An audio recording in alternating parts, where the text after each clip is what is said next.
last year, deer season, that was the year I'd like to forget. 2 feet of acorns, it looks like, on the ground. So many sleepless nights I thought about that deer. I immediately knew it was him. There's always a good buck around the wag. Man, this deer's getting nervous. It's making me nervous. Everything is safe until Chad draws his bow back and shoots him.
You know, early spring, and then as it rolls into summer, Chad and I definitely get excited. You're starting to see these big bucks more and more, especially when you're looking at photos. You know, with technology today, we have the cellular cameras and everything. It makes it really easy. We're getting an incredible amount of pictures at all the feeders. I mean, the deer are coming in, they're growing like crazy. Man, we're hoping to have a banner year. The pictures were telling us that was gonna be the case. I had at least 3 shooter bucks at my setups. Chad had like 4, it seemed like. And these aren't just regular bucks. These are, whether they're huge 8 points with kickers or a couple of big 10 points. I had an 11 point that we were seeing. It's unreal. We're excited, looking like it's gonna be our best year ever had. And then here come fall, right when it gets to be about season, pictures just stop. We started getting a little worried because it just seemed like almost overnight, you know, the photos on the camera were less and less of these good bucks. You know, usually early season, sometimes as it goes into a little closer to mid-season, the bucks disappear because they're already running off, you know, chasing the does everywhere. Well, come to realize, we started seeing some acorns already around camp. And I told Chad, I said, man, we may have a little bit of a challenge this year. If there's this many acorns already. The oak trees, bumper crop of acorns, unlike any I've ever seen before. We're not even seeing the deer. They've kind of just vacated the property. You could see the trees were just loaded up with acorns early on. I had one good buck that was consistently showing up over at my main that I was getting photos of, and other than that, I didn't have much of anything. Unless you're looking around and you see, you know, deer under the trees and they're eating acorns, and you got a stand set up near some oak trees, it's about your only chance. But, you know, we're trying to target a specific deer too. You know, we want a deer that's a certain age and one that we've been watching that we know his age, and so trying to get on that right deer is very difficult to say the least. It reminded me of hunting the national forest and not seeing a deer and wondering if there's even any deer available to hunt. You know, this has happened to us before. About 3 years ago, we had a huge acorn crop and it started early, and that was a challenging season, I can tell you right now.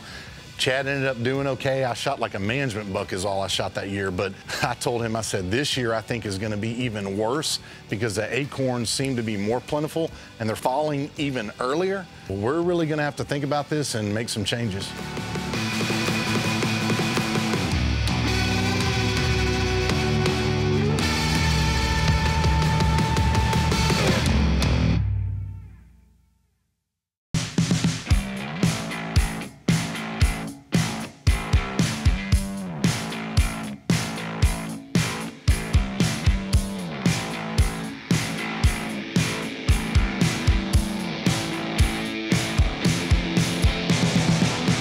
You know, as we went into the season, you know, I wasn't getting a lot of photos, but that doesn't always tell you the whole story.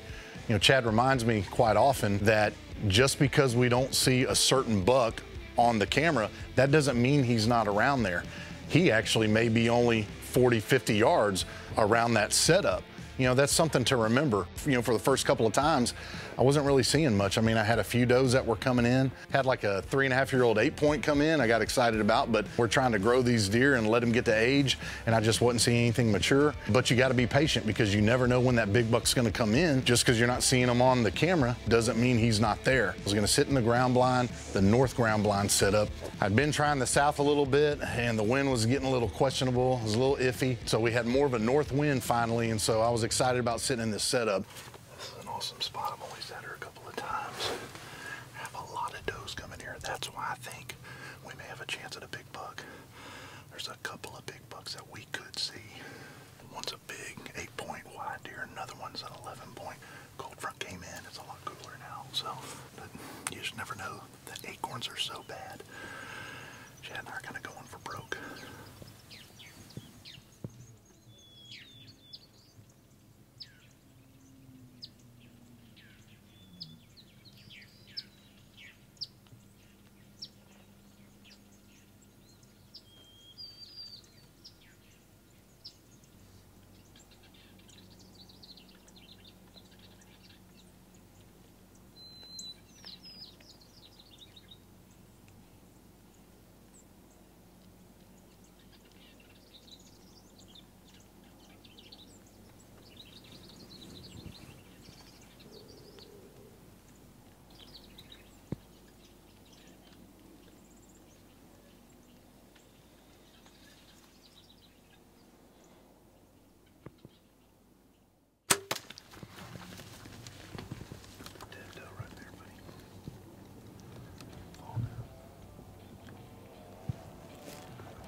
Look at all that blood right there.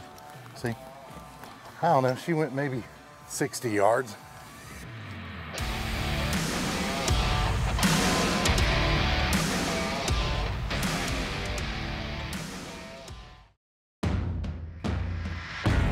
Batteries. They're just one of those things hunters have to fork out money for.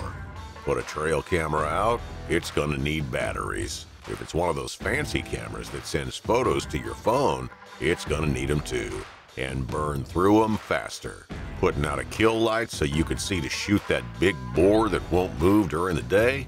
Yep, batteries. It's a headache and can get pretty dang expensive.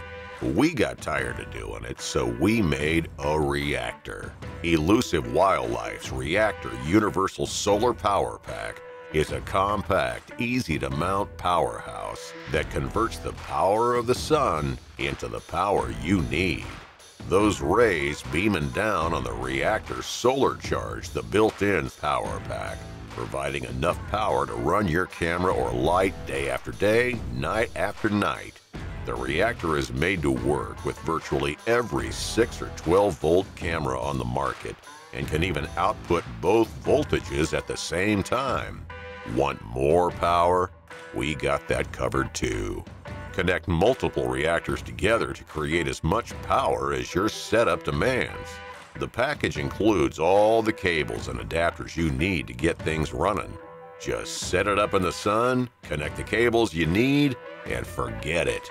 Get even more hours out of your Elusive Wildlife feeder lights without changing a single battery. Sounds too good to be true, I know, but this thing is life-changing. Don't believe me? Well, how about we give away one for free? Just go to the Elusive Wildlife Facebook page and like, comment, or share the giveaway post for your chance to win. We'll randomly pick a winner and it might as well be you. Can't wait? Just go to elusivewildlife.com and click on that shop button. Put some reactors in your cart and we'll get them headed your way. So what are you waiting for? Head on over to elusivewildlife.com now before everyone beats you there.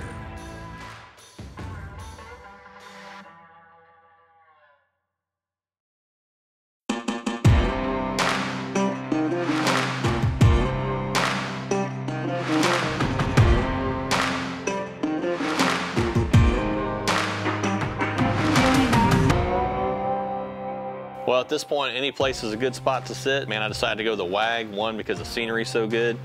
One of my most memorable hunts took place at this blind.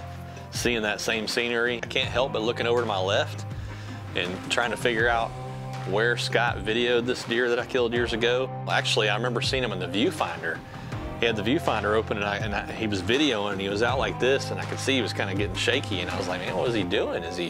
Oh my Lord. I mean, he had a monster on film and it was behind all the brush and everything. We were waiting for it to come in. I keep looking back at that same spot and just imagining antlers for days coming through there.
Just happened, baby.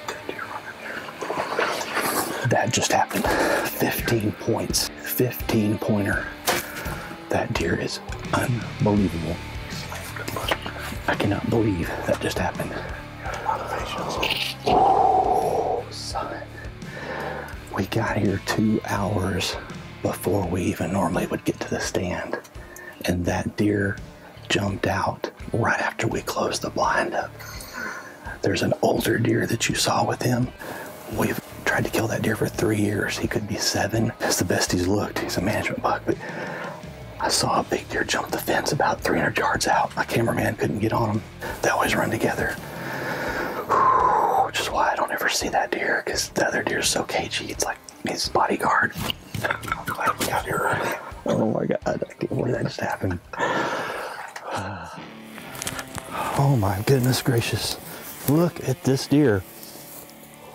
That is a beast. Oh my gosh. That's one of my best deer ever. I cannot believe this deer has ground growage. I had no idea it was this big. Man, he's got way more mass. Look at that. What a gorgeous animal. Oh man. We lost the blood trail for a little bit and we started circling around just trying to do a grid. He only went about 60 yards. But it's just the brush is so tall out here. It's been a good year, as you can see from these horns. Oh my goodness. What a beautiful deer. Look at that. That is incredible.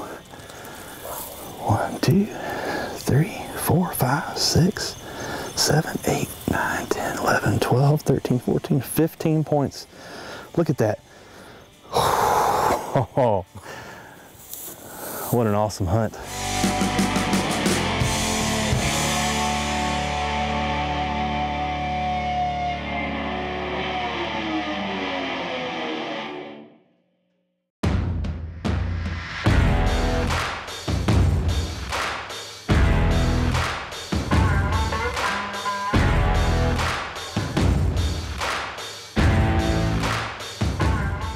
I'm by myself filming, which is always a challenge to do, but hey, it happens. Everybody's got to do it really in this industry, at least at some point. But this buck is out there at 25 yards. I got a couple of does around. They're acting nervous. I'm praying that this buck will just calm down and give me a shot.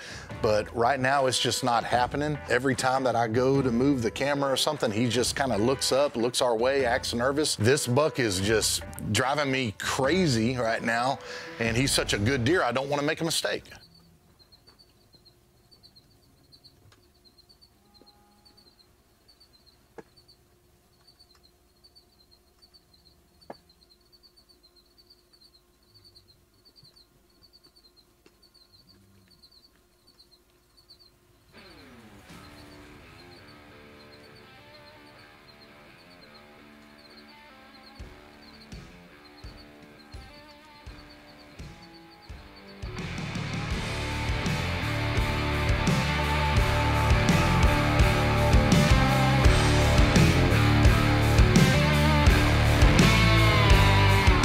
It's always exciting to be in the woods and be out there. You know, things aren't always going to go our way, but to have the excitement that we had late summer as it goes into September and then the bottom fall out, you know, and us be a little bit depressed because the acorn crop's so crazy and there's acorns everywhere. But look, we don't give up. We still go out there. We're going to hunt hard. We're going to sit. We're going to play the wind right, and good things happen. Look, I got that big buck that's showing up. Yeah, I didn't get him yet, but the thing is, he's showing up.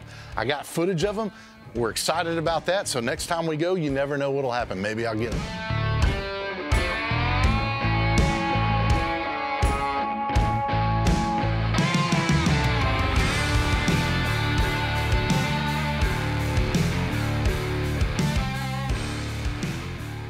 You know, I'm like every other hunter out there. I think I love to kill big deer, and when I was in my teens and my early 20s and even my 30s, I would probably tell you I was obsessed with it.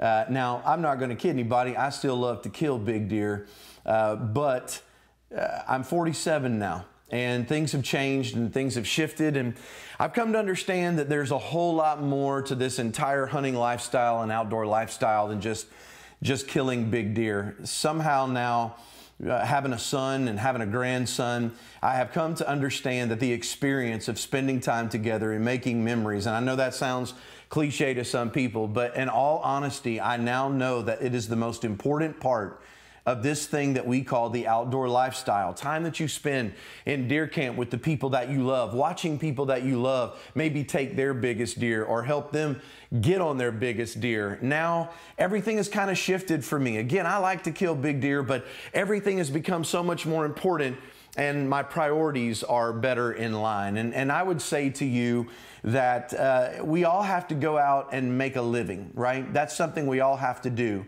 But I think the lesson today for the moment of truth is don't get so busy making a living that you forget to slow down and make a life. God gave us the opportunity to be with people that we love, to surround us with the most important things in life. And the most important things in life are not things at all.